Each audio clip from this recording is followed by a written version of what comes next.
Okay, so Chris, thank you so much for doing a live webinar for us about your book, Touching the Invisible.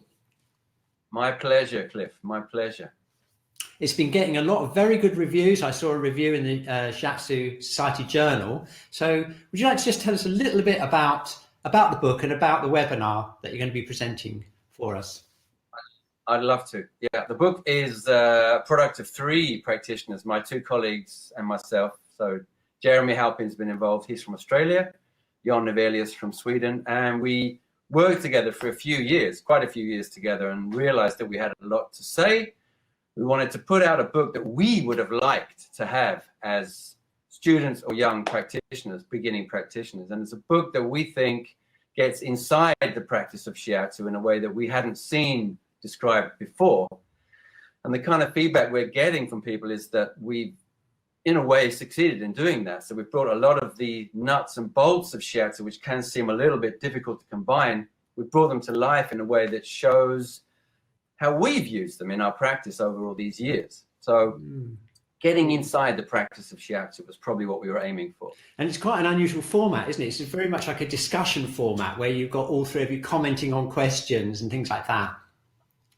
There's a practical side to that, Cliff, and there's a philosophical side to it. And you know the philosophical side, of course, is the Neijing and the way that book was put together. Chibo being questioned by the Yellow Emperor. And that struck us as being a very happy coincidence that we could tune into that.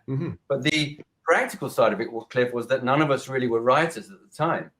We'd all started writing, but we weren't really fluent in the practice of it. And we certainly weren't versed in how you write a book as 3 parts. And we have to think back to these 12, 13, 14 years ago.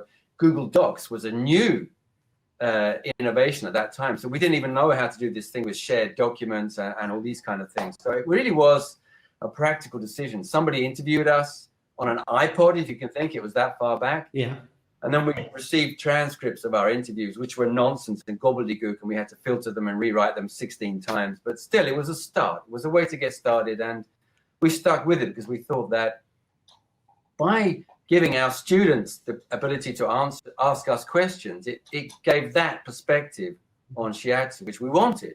So that was useful in that sense as well. Great. So presumably in the webinar, then you'll show us the kind of backstory to the book, but then presumably there'll be an opportunity for people again to ask questions and keep that whole vibe going of, sharing.